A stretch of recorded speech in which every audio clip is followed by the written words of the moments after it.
दोस्तों Indian renewable energy development agency limited यानी IRDA की बात करें तो इसने एक ज़बरदस्त फ्रेश हाई बना के एक नया इतिहास रच दिया। आज स्टॉक लगातार दौड़ रहा है। इसके पीछे कुछ बड़े रीजन है जिसको इस वीडियो के माध्यम से हम डिस्कस करने वाले।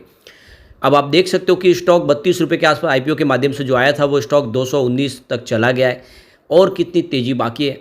मार्केट एक्सपर्ट क्या कह रहे हैं, क्या आने वाले इसमें इसके टारगेट हो सकते हैं और कंपनी का विजन क्या है, किस तरह से कंपनी अपने कारोबार को लेकर आगे बढ़ेगी। अब Q1 भी हमारे सामने जल्दी रिजल्ट आएगा। पिछला रिजल्ट बहुत ही बेहतर था, ऐसे अगर इस बार भी रिजल्ट शानदार होगा तो फिर एक ज़बरदस्त तेज़ी इसमें आ सकती है। तो यहाँ पे इन सारी संभावनाओं को तलाशेंगे, साथ में इसके पॉजिटिव और निगेटिव पहलू को जानेंगे कि इसके अंदर कितने फंडामेंटली मजबूत कंपनी है, क्या इस लेवल पे खरीदारी की जा सकती है। लेकिन फ्रेंड उससे पहले अगर आप पहली बार हमारे चैनल पे आए तो चैनल को सब्सक्राइब कर दीजिए, एक बेल आइकॉन दबा दीजिए ताकि जब भी नया वीडियो बने पहला नोटिफिकेशन आपको मिले। वीडियो पसंद आए तो लाइक से जरूर कीजिए। चलो फ्रेंड्स वीडियो स्टार्ट करते हैं। मैं हूँ आपका दोस्त SB दवे और हमारे अपने चैनल ऑनलाइन कमाई में आपका बहुत बहुत स्वागत है। तो अभी लगभग 1:30 बजे के आसपास का टाइम है। इरडा के कारोबार की बात करें, स्टॉक की शुरुआत पॉजिटिव हुई 212 पर, क्लोजिंग थी कल की 205 के आसपास।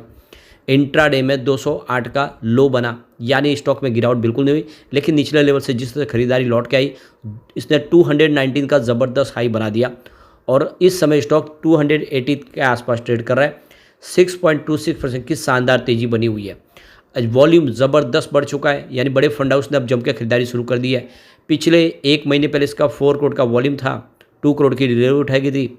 1 वीक पहले 6 करोड़ का वॉल्यूम हुआ, 2 करोड़ की डिलीवरी उठाई गई थी और कल 7 करोड़ का वॉल्यूम हुआ था, 3 करोड़ का डिलीवरी बेस काम हुआ। लेकिन आज अभी 1 बजे के पहले ही 12 करोड़ का ज़बरदस्त वॉल्यूम हो चुका है और पूरे बाजार में वॉल्यूम के मामले में इरडा आज नंबर 3 पे आ चुका है। इसका मतलब यह है कि इस स्टॉक के अंदर फ्रेश खरीदारी शुरू हो चुकी है। बड़े फंड हाउस ने जम के खरीदारी शुरू की है और इसके पीछे कुछ स्टेप है जो सरकार की तरफ से उठाए जा रहे हैं। साथ में कंपनी का मैनेजमेंट कुछ नई कोशिशें कर रहा है जिसकी वजह से यहाँ पे एक तेज़ी का दौर शुरू हुआ है।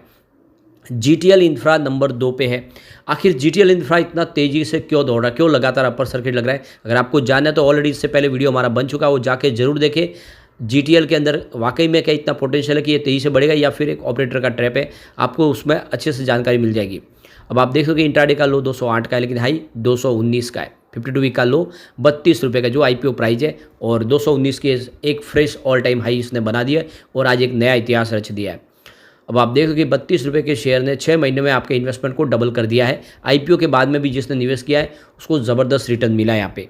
अब यहाँ पे देखिए 2 जनवरी 2024 को इरडा की जो शेयर प्राइस थी वो 103 के आसपास थी और उस हिसाब से देखें तो इसने 101% से ज़्यादा का रिटर्न दे दिया है। और आप देखें तो आपका जो इन्वेस्टमेंट अगर 1 लाख का होता तो वो अब कम से कम 2 लाख से ऊपर हो जाता। तो काफ़ी कम समय इसने शानदार प्रदर्शन किया है और IPO के हिसाब से तो इसने बहुत ही बेहतर प्रदर्शन किया है। आप देख सकते हो कि जो IPO के हिसाब से इसने करीब 500 गुना का रिटर्न दे दिया। बहुत ही बेहतर 32 रुपये का शेयर देख सकते हो कि कहाँ पहुँच गया है। अब यहाँ पे ICICI सिक्योरिटीज स्टॉक को लेकर बहुत ज़्यादा बुलिश है, उन्होंने इसमें बाय की रेटिंग दी है और इसका 250 का टारगेट उन्होंने सेट किया है। आप इस समय खरीदारी करते हैं 250 तक स्टॉक जा सकता है। अब यहाँ पे इसका मार्केट कैप देखें तो 57,934 करोड़ तक पहुँच गया है और इसका ये बेनिफिट है देखिए तो अब यहाँ पे काफ़ी अच्छे टारगेट निकल के आ रहे हैं। अब आप देख सकते हो सेबी रजिस्टर्ड में जो एनालिस्ट है मितेश पंचाल, उन्होंने स्टॉक के अंदर खरीदारी की सलाह दी है और इन्होंने इसके जो टारगेट दिए वो 240 से 250 के, यानी बहुत जल्द स्टॉक 250 तक जा सकता है। दूसरी तरफ देखें तो आनंद राठी के जिगर एस पटेल ने भी स्टॉक के अंदर खरीदारी की सलाह दी। उनका कहना है कि 200 रुपीज़ का इसका एक मजबूत सपोर्ट है, रजिस्टेंस 219 का है जिसके आसपास स्टॉक पहुँच चुका है और 219 को ये पार कर लेगा तो फिर आप देख सकते हो कि स्टॉक 235 तक जा सकता है। आने वाले समय इसकी जो ट्रेडिंग रेंज होगी वो 195 से लेकर 240 के बीच में देखने को मिल सकती है। फिलहाल stock 5 day, 10 day, 20 day, 30 day, 50 day और 100 डे मूविंग एवरेज से ऊपर ट्रेड कर रहा है और ऐसे में कैसे स्टॉक ओवरबॉट जोन में दिखाई दे रहा है। सबसे बड़ी बात है कि इस बार जो Q1 के लिए जो कंपनी की तरफ से जो यहाँ पे अपडेट जारी की गई है उनके बिजनेस की, वो काफ़ी ज़बरदस्त है। इनकी लॉन ग्रोथ देखें तो उसमें 382.62% के बेसिस पर ज़बरदस्त बढ़त देखने को मिल रही है, जो देख सकते हो कि 9,136 करोड़ तक पहुंच गया। पिछले साल सेम क्वार्टर में मात्र 1,893 करोड़ के आसपास था। तो काफ़ी बड़ा जंप देखने को मिला है और जिस तरह से बिजनेस बढ़ रहा है उस हिसाब से लग रहा है कि इस बार क्वार्टर वन बहुत ही ज़बरदस्त हो सकता है।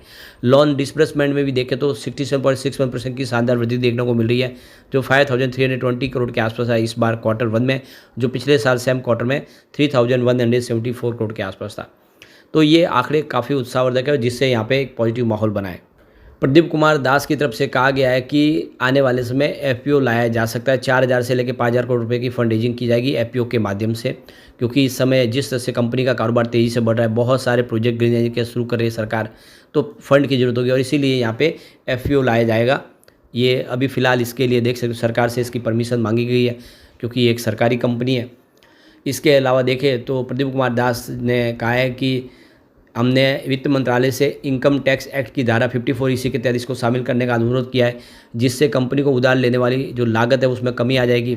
तो जैसे आइए देख सको कि ऑलरेडी जो सरकारी पावर फाइनेंस के जो कंपनियाँ हैं उनको आरईसी लिमिटेड और उनको ये पूरी सुविधा मिली हुई है, तो इरडा भी चाहता है कि उसको भी ये सुविधा मिल जाए, तो फिर एक अच्छी तेज़ी की संभावना बन सकती है। सबसे जो बड़ी बात है कि बड़ी ब्लॉक डील शुरू हो गई है, जो इशारा करेगा कि बड़ी तेज़ी आ सकती है। एक बार हम इसके पॉजिटिव और निगेटिव पहलू को जान लेते हैं। तो पहला पॉइंट यहाँ पे पॉजिटिव वो है एनुअल रिवेन्यू, जिसमें 42.56% की ज़बरदस्त वृद्धि देखने को मिली, जो लास्ट ईयर 4965.29 करोड़ के आसपास रहे। तो इसका जो सेक्टर का जो एवरेज ग्रोथ था वो 27.22% के आसपास, जिससे देख सकते इसका काफ़ी अच्छा रहा है annual revenue growth. Second point positive वो है क्वार्टरली रिवेन्यू, जिसमें 34.29% की शानदार वृद्धि देखने को मिल रही है, जो ईयर ऑन बेसिस पे 1391.64 करोड़ के आसपास रहा है, जबकि सेक्टर का एवरेज रेवेन्यू ग्रोथ यहाँ पे 25.77% के आसपास है। तो इसमें काफ़ी अच्छी वृद्धि देखने को मिल रही है। तीसरा पॉइंट भी पॉजिटिव वो है एनुअल नेट प्रॉफिट, जिसमें 44.83% की शानदार वृद्धि देखने को मिल रही है, जो लास्ट ईयर 1252.23 करोड़ के आसपास रहा है, जबकि इसका सेक्टर का जो नेट प्रॉफिट ग्रोथ है वो 26.48% के आसपास है।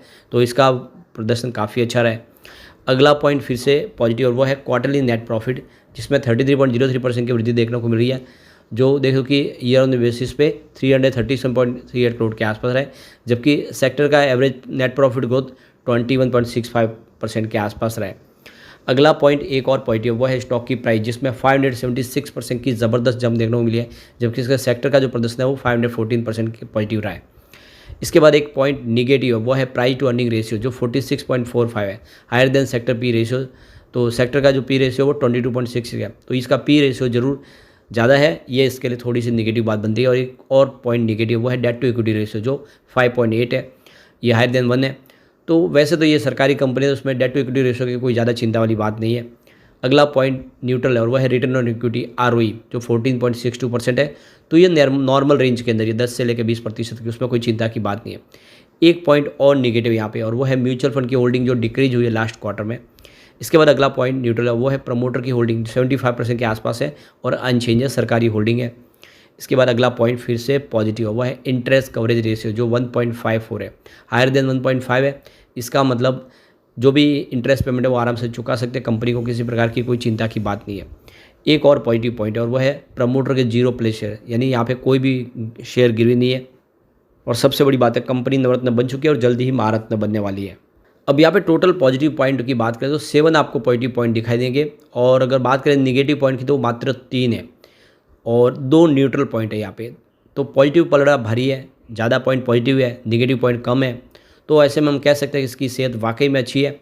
लॉन्ग टर्म इन्वेस्टर के लिए अच्छा मौका है कि दाव लगा, एक बार पिवट लेवल को भी चेक कर ले। तो यहाँ से अगर गिरावट होती है तो 195 का पहला सपोर्ट है, ये टूटा तो 186 तक स्टॉक जाता हुआ दिखाई देगा। गिरावट और बढ़ी तो 179 तक जा सकता है। पॉजिटिव माहौल बना तो देखो कि 211 का फर्स्ट रेजिस्टेंस है, ये ब्रेक हो चुका है। सेकेंड रेजिस्टेंस 218 के आसपास है और आप देखते हो कि यह भी इंट्राडे में आज ब्रेक हुआ। तीसरा रेजिस्टेंस 228 के आसपास है, बिल्कुल स्टॉक वहाँ तक जा सकता है।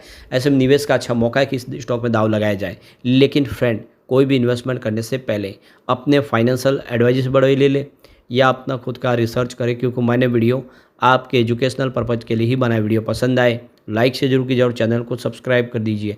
Thank you friends.